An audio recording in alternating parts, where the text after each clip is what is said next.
Assalamu alaikum. I started Quran journaling like 20 years ago when I didn't even know it was called Quran journaling. But I used to do something wrong back in the days because whatever I would write in my Quran journal, after a few days, I would forget. And that's actually a sign that I didn't have deep understanding of what I was actually writing. But I think it was still a good start because we have to start from somewhere. But today I'm going to share with you the method I'm using now for Quran journaling. I find this method holistic and it makes me understand the Quran much better, and it's also changed the way I approach fiqh and theology and other related topics. Also, previously I used to journal in any random page or book, but now I've created a digital Quran journal. The benefit of that is you can journal wherever you are because you can do it on your phone, iPad, laptop. But for today I've actually printed out a copy. But before, let me tell you some of the benefits of Quran journaling because Ramadan is coming up and it's the month of the Quran and it's the best month to start with a Quran journaling. Quran journaling has many benefits. First of all, obviously, you're making very good use of your time.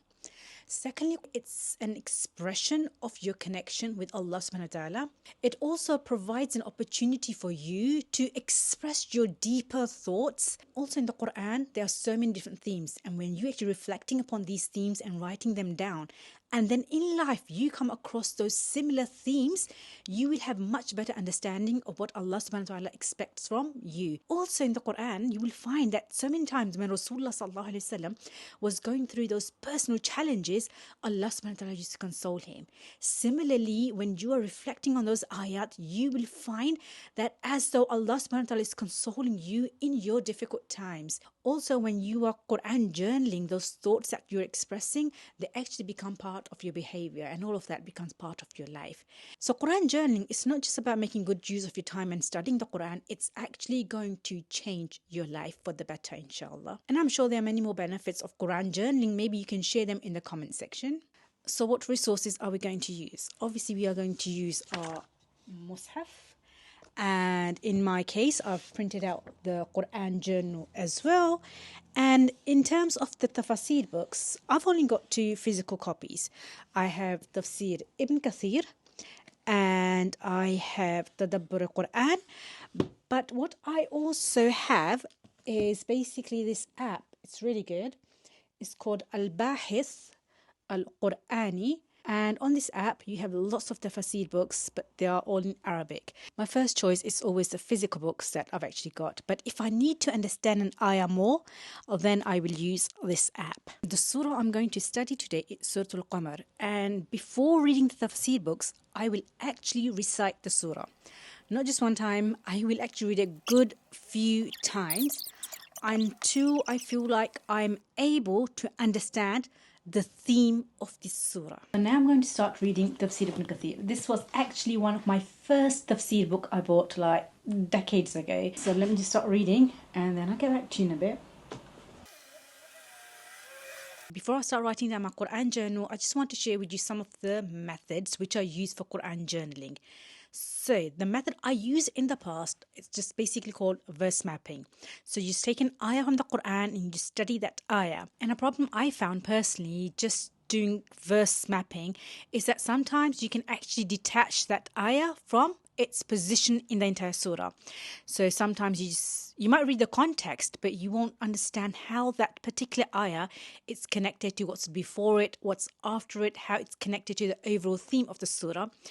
And now I do verse mapping, but that's not how I start my Quran journal. I start with the Quran journal with another method called thematic journaling. This means you have to understand the main theme. So once you've understood the main theme of the surah, only then you should actually start doing analysis of each ayah. And I'm not going to get to the analysis of each ayah today because that's going to take a very long time. We're just going to do the first part of the Quran journal, and that is to understand the overall surah. So if you can open Surah Al-Qamar as well, we can study together and start writing. So I've done a rough Quran journal of what I think the theme of this surah is. Just basically 2 pages at the moment, and it does need more work, definitely. But let me briefly explain to you what do I mean by this thematic journaling. The first thing you want to do is you want to have a rough idea what the main theme of that surah is. Then after that, the second thing is you want to divide the surah into smaller passages. For that, you'll have to read the surah a good few times to get an idea how you're going to divide those smaller passages. And you need to understand the individual theme of each passage, and then how that each passage is actually connected to the entire surah. So I've divided this surah into 3 main passages.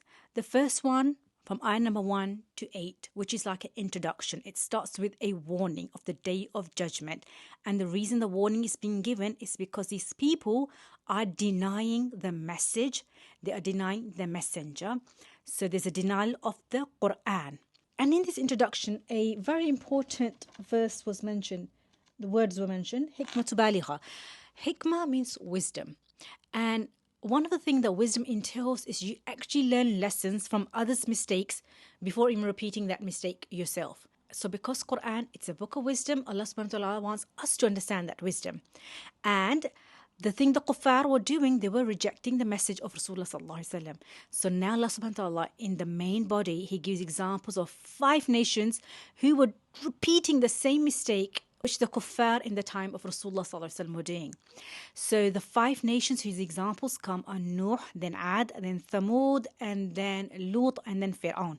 So these people, same thing, they were rejecting the message, they were rejecting the messenger. So you know what's interesting? This surah, Rasulullah sallallahu alaihi wasallam, he actually used to recite this surah in the Eid prayer.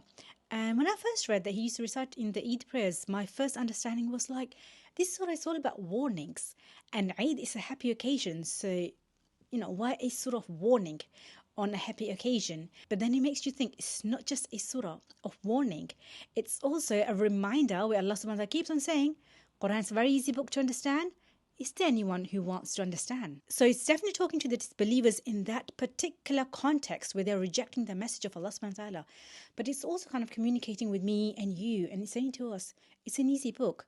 Are you not going to take heed? Are you not going to try to understand this book? And also another personal reflection I kind of took from this surah is that basically in this surah, Allah Ta'ala is not just talking to the disbelievers. He's actually also consoling Rasulullah Sallallahu Alaihi Wasallam. Because when you're on the right side of history and you keep on speaking the truth, but you keep on getting rejected, you might feel a bit hopeless, might feel like, oh my God, shall I give up? Because I'm not being heard. But it's like Allah Ta'ala is saying to Rasulullah, no, because you are on the right, you are speaking the truth, and these people are wrong who are rejecting the truth, then be sure about one thing, that they are who are wrong. They are going to be punished because they are rejecting the truth. You should never give up. So this is basically a bird's eye view of the entire surah, which I've just done today. And once you've done this, only then you should start studying each verse in detail. Then when you study the verse in detail, you will understand the context, you will understand the theme, you will understand how that ayah is actually connected with the entire surah. When we don't do that and we just take a verse and we start studying it, we can really take it out of context. So let's say, for example, someone gives an interview for 1 hour, and then you take just one clip that you take from that interview and you start sharing it. No one's going to know the context. It's really going to be misunderstood. And it's the same thing with the Quran. If we just take one ayah and we use that as an evidence, and we have no idea of the context of the theme of, how it's connected to the main message of the surah, then we're really taking that ayah out of context. And I don't think that's the right approach. That's why it's very important. First, do thematic journaling, and only after that, do ayah by ayah journaling. And I hope this was helpful. If you do like my video, then don't forget to like, share, and subscribe. Take care. Assalamu alaikum.